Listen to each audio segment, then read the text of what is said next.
Hay un momento que divide la carrera de un deportista, ya sea amateur o profesional, y que se provoca un antes y un después. Ese instante en el que el cuerpo, ese instrumento de precisión y potencia, dice basta, y en la quietud forzada que sigue comienza la batalla más importante, que es la recuperación, la reconstrucción. Muchas personas creen que la rehabilitación es sinónimo de descanso, de movimientos suaves y de esperar a que el tiempo cure.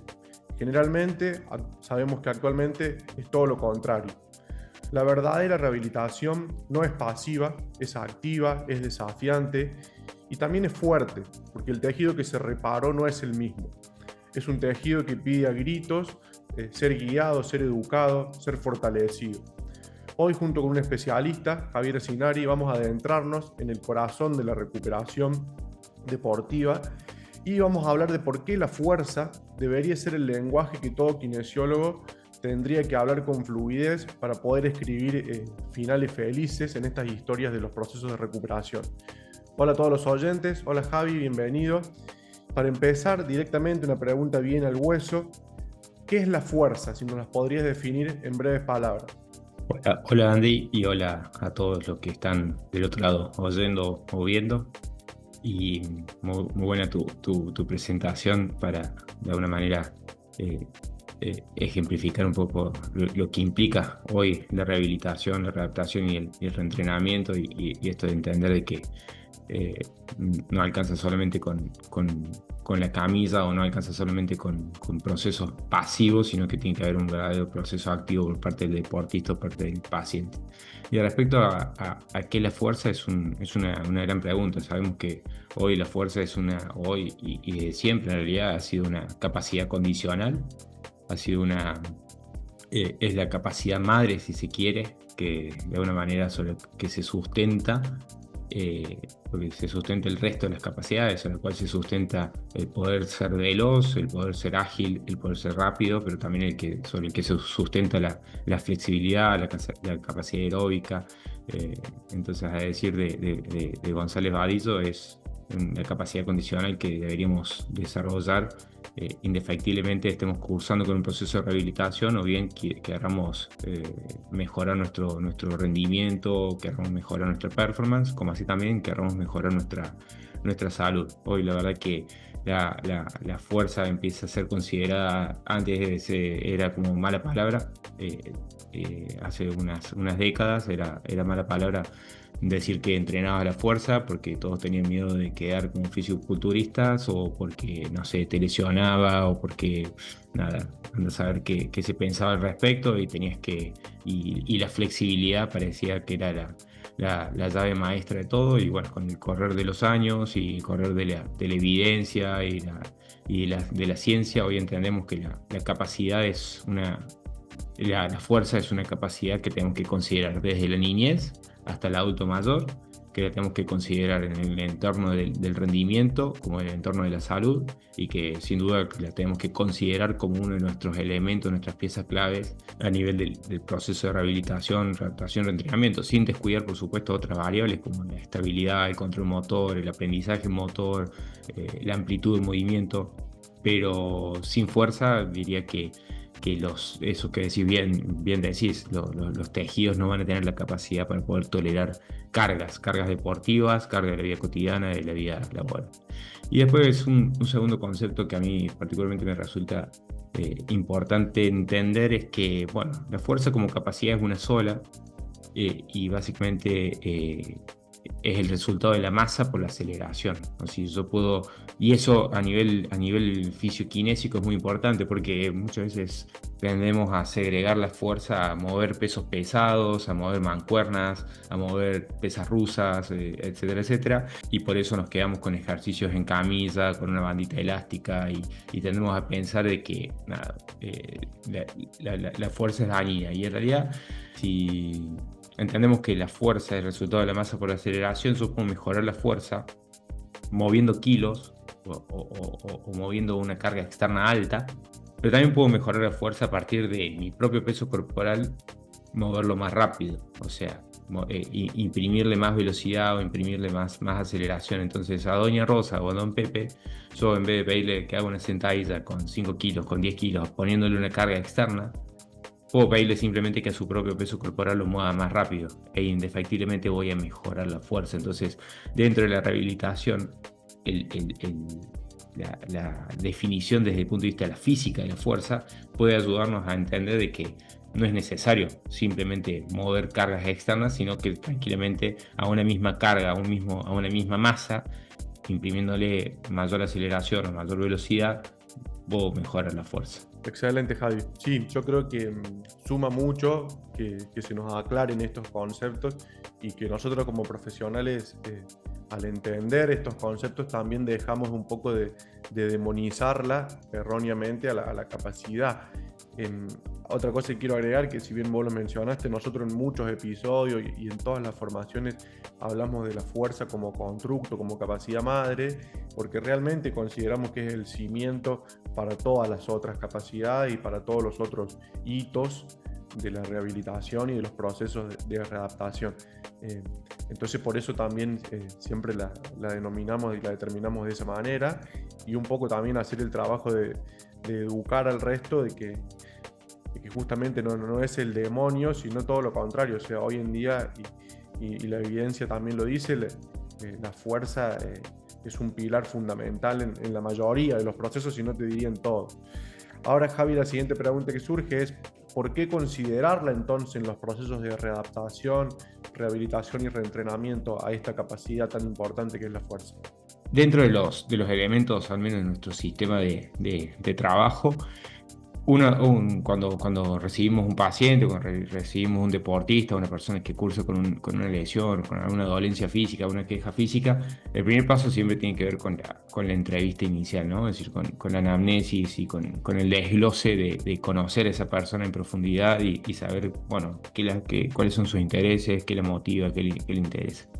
Para que en un segundo paso ir hacia una evaluación y dentro de esa evaluación o dentro de esa valoración ver cómo resuelve determinadas tareas, determinadas acciones motrices, como lo es, no sé, la calidad del movimiento, y de allí se desprende la valoración del ROM o de la amplitud de movimiento, de los rangos óptimos de movimiento en los distintos núcleos articulares y los distintos componentes musculares.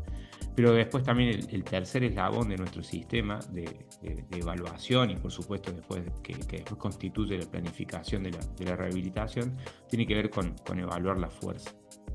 Y nosotros evaluamos la fuerza porque dentro de nuestro sistema entendemos que es clave, junto con la calidad de movimiento, junto con lo que es el ROM, pero básicamente es lo que te da la capacidad para tolerar la carga.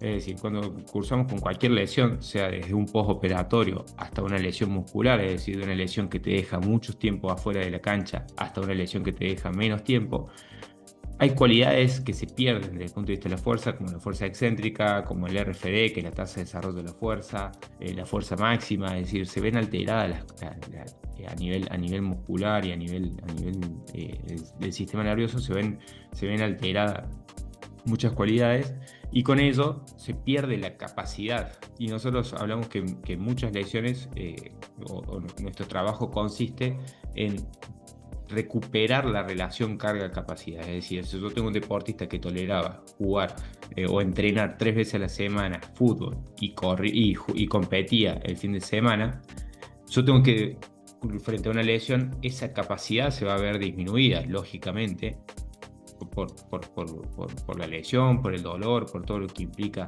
ese proceso. Y con la fuerza, y obviamente con el resto de las cualidades, pero fundamentalmente con la fuerza, lo que intentamos hacer es devolverle la capacidad para tolerar la carga que tenía previo a la lesión.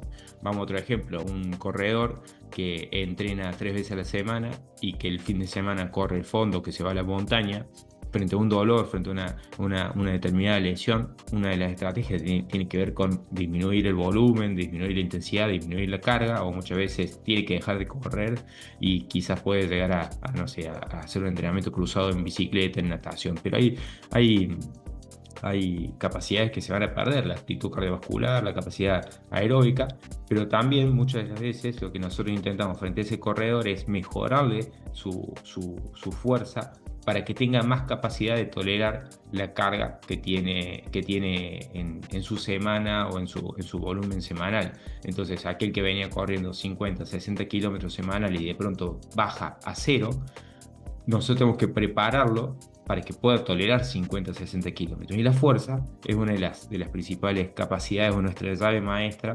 que de alguna manera prepara los tejidos o prepara todo el sistema para poder ser más resiliente, para poder ser más tolerante a esa carga. Por eso, dentro de nuestro sistema, lo incluimos no solamente en la evaluación, sino también forma parte del desarrollo principal de nuestras sesiones, porque es lo que te da la capacidad y es lo que de alguna manera te va a construir a largo plazo, o te va a alejar ese paciente a largo plazo del consultorio, digamos. O sea, una cosa es liberarle el dolor, o sea, buscar, lo acostás en una camilla, lo conectás a algún agente físico, le haces algo de terapia manual, y eso está muy bien desde el punto de vista de la modulación del síntoma y de la modulación de la clínica, pero ¿cómo hacemos para hacer que ese deportista no vuelva al consultorio? Es decir, que esa lesión que lo trajo no vuelva a repetirlo, no lo tengamos cada 10 días en el consultorio. Bueno, la fuerza es esa capacidad que está bien, son procesos que llevan más tiempo, lógico,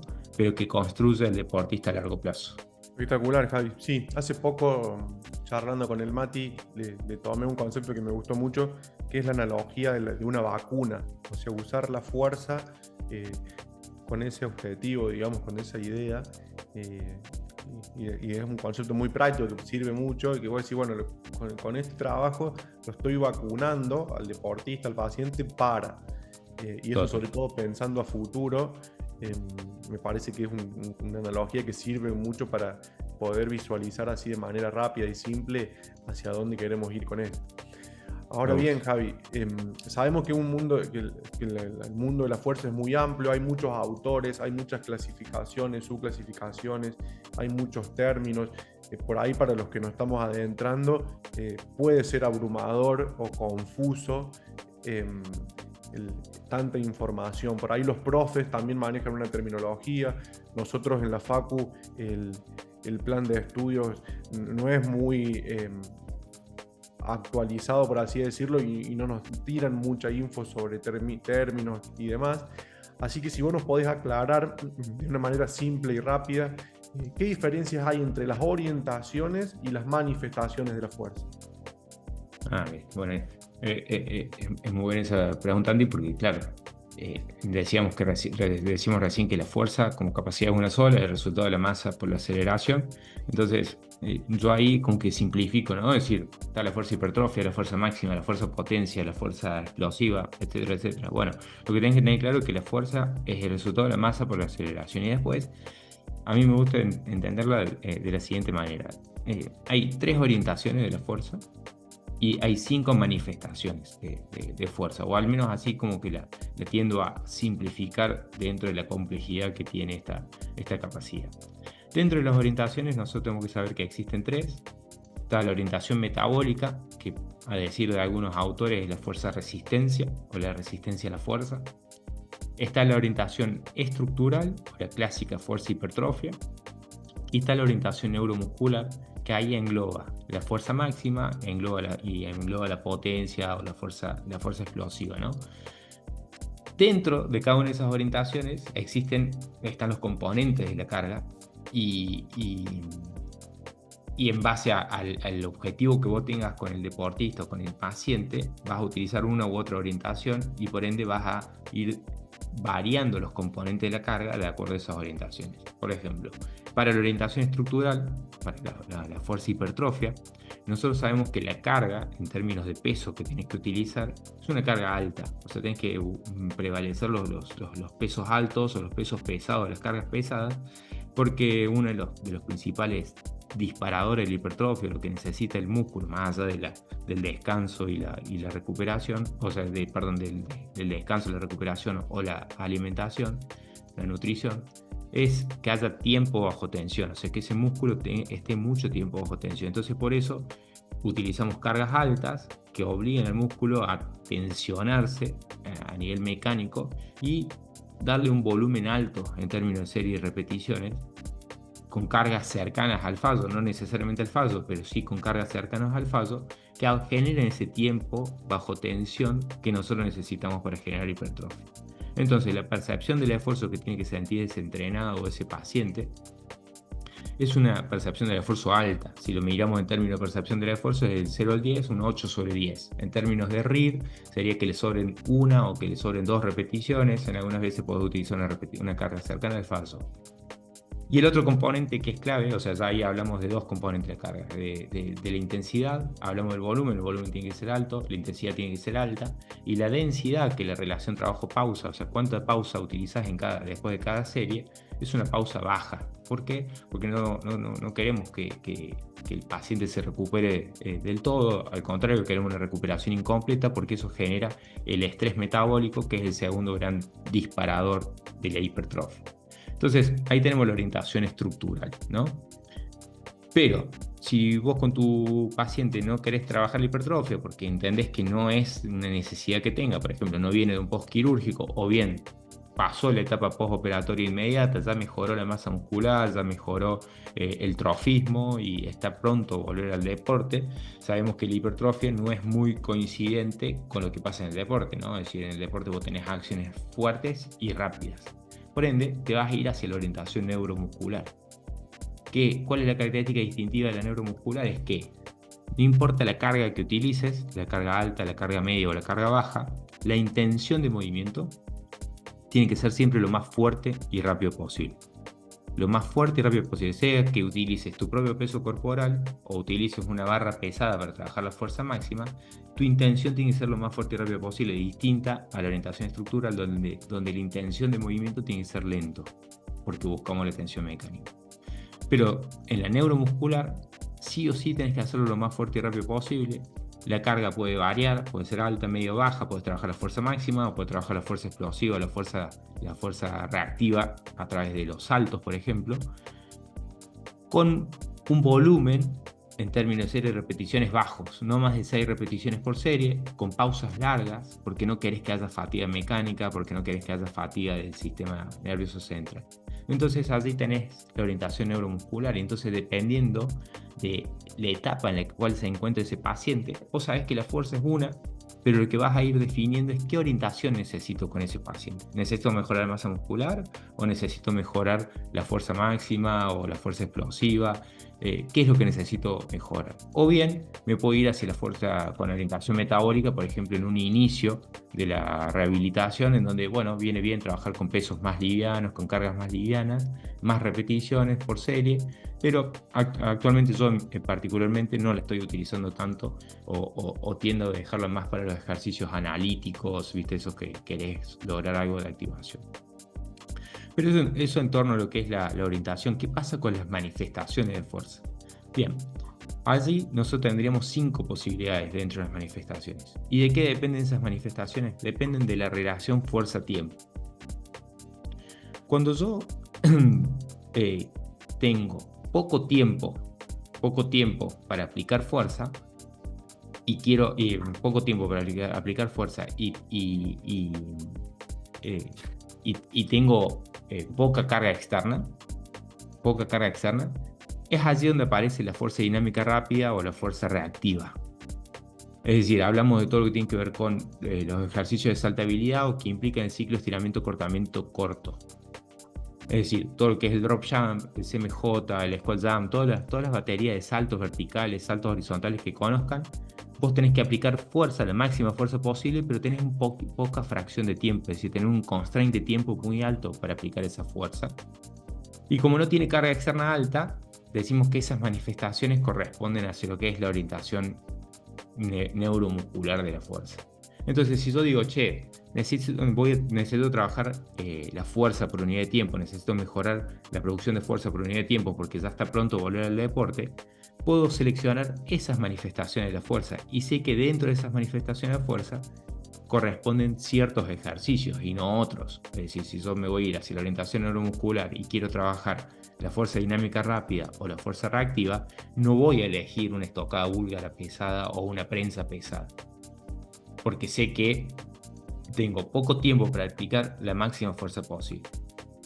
Ahora bien, cuando el constraint de tiempo es digamos, no tenemos tanto constraint de tiempo y queremos aplicar más fuerza, entra la fuerza dinámica pesada. Y la fuerza dinámica pesada, yo dependiendo de la intención de movimiento, la puedo seleccionar para la orientación estructural o para la orientación neuromuscular. Es decir, si yo quiero darle 10, 12 repeticiones lentas, mucho tiempo bajo tensión, sé que esa fuerza dinámica pesada va a ir hacia la orientación estructural. Puedo utilizar una sentadilla, un peso muerto, un hip thrust, una prensa pesada con repeticiones cercanas al fallo, un volumen alto de repeticiones, poca pausa. Entonces, fuerza dinámica pesada, orientación estructural. Pero también la fuerza dinámica pesada la puedo utilizar para la fuerza máxima de la orientación neuromuscular. Pero allí tengo que bajar la carga, tengo que bajar las repeticiones, tengo que hacer hasta 6 repeticiones como mucho, y tengo que darle más tiempo de descanso, de recuperación, y tengo que darle la intención al paciente de que lo haga lo más fuerte y rápido posible. Entonces, esa fuerza dinámica pesada, que es una manifestación de fuerza, puede ser de la orientación estructural o la orientación neuromuscular. Entonces, en el paso a paso de la planificación es: primero evalúo, determino qué necesito con ese paciente, y a partir de la necesidad, es decir, si es hipertrofia, si es mejorar la producción de fuerza por unidad de tiempo, me voy a la orientación de la fuerza. Y de la orientación determino qué manifestaciones voy a utilizar. Y en ese paso a paso luego me simplifica la selección de ejercicios, porque claro, si yo sé que voy a hacer la orientación estructural, no voy a seleccionar un salto, no voy a seleccionar un lanzamiento, porque eso no me va a aportar tiempo bajo tensión, no me va a aportar tensión mecánica, y no voy a conseguir mi objetivo. Espectacular, Javi, súper claro. Yo creo que cuando uno tiene claro esto, como el caminito, que yo le llamo, después sí o sí decanta en lo simple que puede resultar, entendiendo lo difícil que llega a ser simple, elegir los ejercicios adecuados. Recién lo explicaste muy bien y parecería ser hasta incluso fácil de realizar, pero bueno, lleva mucho tiempo, sobre todo en los mapas mentales y en los esquemas mentales del profesional, decir, bueno, evalúo, busco esta orientación, el paciente necesita esto, lo puedo lograr con tal manifestación y tengo X cantidades de ejercicios para aplicar. Ahora, Javi, me surge una pregunta personal. Cuando hablas de pausas cortas o pausas más largas, ¿de qué tiempo estás hablando puntualmente? Bueno, en la orientación estructural no más de 1 minuto y medio. Sí, la relación trabajo-pausa no debería superar el minuto y medio de descanso de recuperación. A veces puedo utilizar menos tiempo inclusive. Por ejemplo, en el BFR, que es un método para generar hipertrofia, o el entrenamiento en restricción de flujo, que es un método estructural, las pausas no deberían superar los 20-30 segundos, ¿no? Entonces es muy poquito tiempo de pausa, y esa acidosis o ese estrés metabólico que genera la falta de recuperación también es clave para generar hipertrofia. Y en la orientación neuromuscular hablamos de pausas es decir, la relación sería cada un tiempo de trabajo, 20 o 30 tiempos de pausa. Entonces generalmente para trabajo de fuerza máxima y recuperaciones que giren en torno a 3 minutos, pero para un trabajo de saltabilidad que quizás te lleva 5 o 6 segundos, puedes descansar 1 minuto y medio, y estaría muy bien. Perfecto, bien.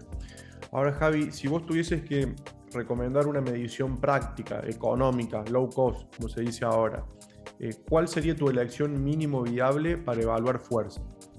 Bien, perfecto. Low cost, sin dinamómetro, sin encoder, sin nada de eso.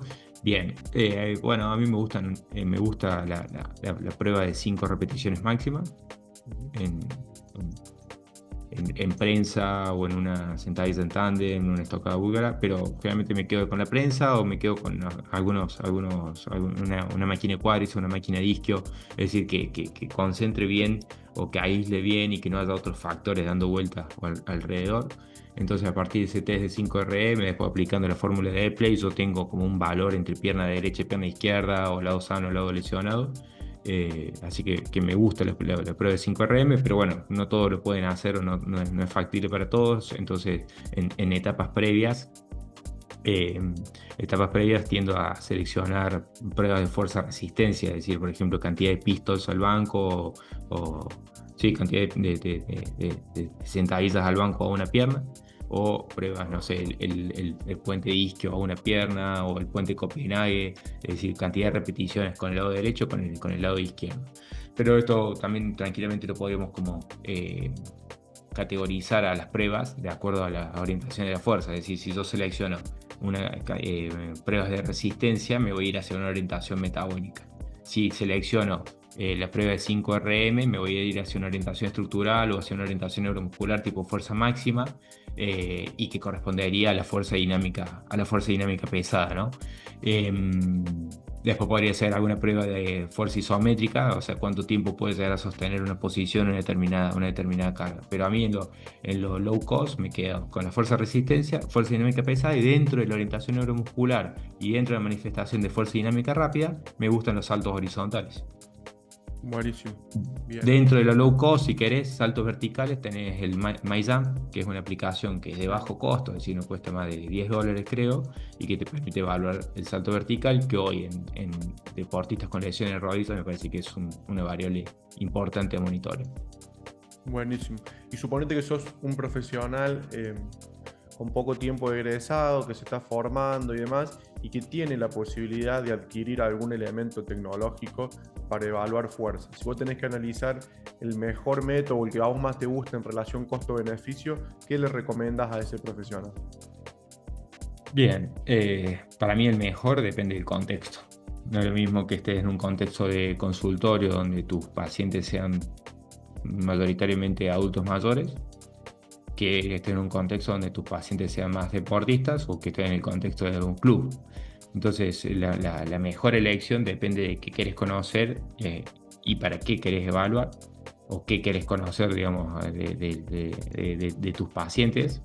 Y a partir de allí la elección, yo diría que una plataforma de fuerza, por ejemplo, es una gran herramienta que hoy está un poco más accesible para todos nosotros, que antes era impensado, pero no lo usaría en el contexto de un consultorio. No sería mi primera elección en un contexto de un consultorio con muchos adultos mayores. Quizás allí tengo otras pruebas primero y me quedaría con un dinamómetro para poder evaluar la fuerza isométrica, quizás por ejemplo de la prehensión, la fuerza isométrica del cuádriceps, la fuerza isométrica de los principales grupos musculares, y después tengo otras pruebas para seguir monitoreando al adulto mayor. Pero si estoy en un contexto de club, quizá una plataforma de fuerza sea interesante. Y si estoy en un contexto de rendimiento, me quedaría probablemente con el encoder, no solamente para evaluar, sino sobre todo para entrenar la fuerza en función de la pérdida de velocidad, y así asegurar la mejor expresión de fuerza por unidad de tiempo y no caer en fatiga mecánica, fatiga metabólica.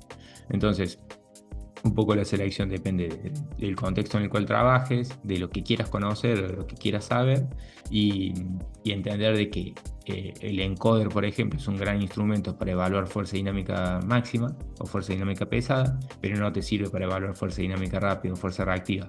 Pero la plataforma de fuerza es un muy buen instrumento para conocer sobre fuerza dinámica rápida, sobre fuerza reactiva, pero también para conocer la fuerza isométrica máxima de tu paciente.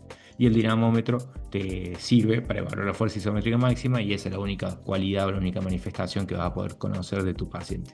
Si tenés los tres, podés hacer un perfil completo del paciente. Buenísimo, súper claro, Javi. Bien, como para cerrar un poco, algo ya mencionaste, pero bueno, a modo de resumen, para que le quede práctico a todos los que nos ven y nos escuchan, si tuvieses que explicarnos sobre dosificación y progresión, sobre todo en cantidad, en frecuencia, en series y repeticiones, yendo desde los isométricos y llegando hasta el entrenamiento de fuerza pesado y lento. ¿De qué manera gráfica nos podrías responder esta pregunta? Bueno, mira, de una forma gráfica lo podemos hacer a través de una tendinopatía, ¿te parece? Dale. Que allí podemos hacer como toda la escalerita de progresión, aunque actualmente como mi escalera arranca con un paciente con una tendinopatía, supongamos una tendinopatía rotuliana. Arranca utilizando cargas isotónicas. Si tolera bien las cargas isotónicas, no utilizo los isométricos. Pero si el dolor, la molestia le aumenta por encima de 4, 5 sobre 10, probablemente me vaya hacia los isométricos, de larga duración, aquellos que son más de 30, 40 segundos, ¿no? Un poco de lo derivado del trabajo de Bonet Río, iniciamos por 4 o 5 repeticiones de 30, 40 segundos, al 70% de la máxima contracción voluntaria. Es decir, eso es un poco subjetivo de cada paciente, pero el 70% de la máxima contracción voluntaria. Como es un trabajo de larga duración, difícilmente pueda hacerlo al 100%. Lógicamente lo tiene que hacer al menos de su 100% para poder sostenerlo en el tiempo. Pero conforme ese paciente va tolerando mejor esa carga o no va sintiendo dolor o inclusive va mejorando su clínica, podemos ir hacia isométricos cortos e intensos, ¿sí? Y ahí entran el ISO push, entre el ISO catch, el ISO switch, las distintas clasificaciones isométricos que apuntan a mejorar lo que es el RFD o la tasa de desarrollo de fuerza, ¿no? Es decir, a mejorar la aplicación de fuerza, la máxima fuerza posible en el menor tiempo posible. Serían los isométricos explosivos. Hay mucha expresión de fuerza en el menor tiempo posible. Entonces allí los isométricos son una muy buena opción. Si tolera muy bien eso, podemos ir hacia otra escalerita que tendría que ver con los isotónicos lentos y pesados, que serían propios de una orientación estructural.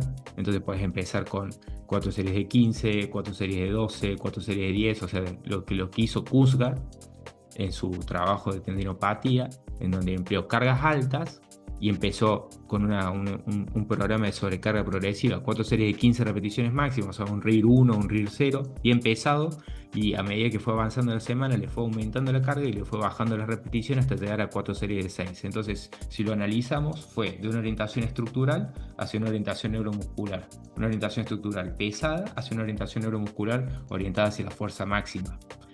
Conforme fue mejorando la estructura del tendón, fue mejorando las cualidades del tendón, ya podemos empezar a hablar de la fuerza dinámica rápida, o que el tendón tiene que funcionar como un resorte, tiene que acumular y devolver energía. Entonces ahí entran los pliométricos o entra la saltabilidad o todas las acciones que involucran el ciclo estiramiento-cortamiento. Primero voy a hacer el ciclo estiramiento-cortamiento largo, utilizando un CMJ, utilizando un broad jump o un salto horizontal, y después me voy a hacer las acciones de ciclo estiramiento-cortamiento corto, que implica poco tiempo de contacto, mucho tiempo de vuelo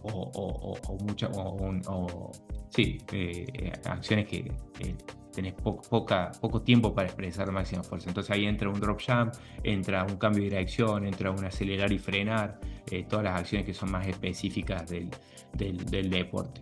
Claro está que la escalera no es tan lineal y hoy vamos jugando, ¿no? Es decir, arrancamos con isotónico, pero empezamos con algunas desaceleraciones. Conforme va tolerando bien las desaceleraciones o los aterrizajes, los landings, bueno, vamos haciendo un salto de cajón. Si tolera bien el salto de cajón, paralelo seguimos trabajando isotónico. Vamos progresando, digamos, o vamos utilizando distintos ejercicios que me van complejizando la propuesta y siempre monitoreando la carga. Entonces, de los isométricos hacia la pliometría puede ser un continuo, que lo podemos aplicar en una tendinopatía, pero también lo puedes aplicar en un postoperatorio de cruzado, por ejemplo, en donde primero arrancas con isométricos, isotónicos de muy baja intensidad, pasas por la fase estructural, trabajo isotónicos lentos y pesados, ahí entran los inerciales, entra el BFR, y luego tenés que ir hacia la orientación neuromuscular, porque cuando ya está para hacer tareas de campo no puede estar lento el paciente, tiene que estar rápido. Entonces ahí en el gimnasio lo que suceda tiene que estar muy de la mano con lo que pasa en el deporte. No sé si fui claro o hice un lío, pero... Sí. Súper claro, súper gráfico también, me iba imaginando la escalerita, y bueno, también por eso es no solamente una ciencia, sino un arte, lo nuestro, porque también es saber ir jugando, ir viendo cuándo está apto y cuándo no, para ir pasándolo de fase a fase. Y también nos venés a desmitificar esto que muchas veces se escucha que no, la fuerza me hace más lento, no, la fuerza me va a hacer más petizo, y cosas totalmente... Depende de cómo la entrenes. Claro. Pero bueno, la verdad que es súper claro. Espero que les haya servido a todos. Vamos a tener también blogs y otros contenidos para toda la comunidad de Equipo Physical para seguir abordando este tema, porque es algo que nos gusta hablar y está presente transversalmente en todas las formaciones. Así que bueno, gracias Javi, gracias a todos los oyentes. Gracias Andy, espero que te salga. Physical Podcast. Saludos. Saludos.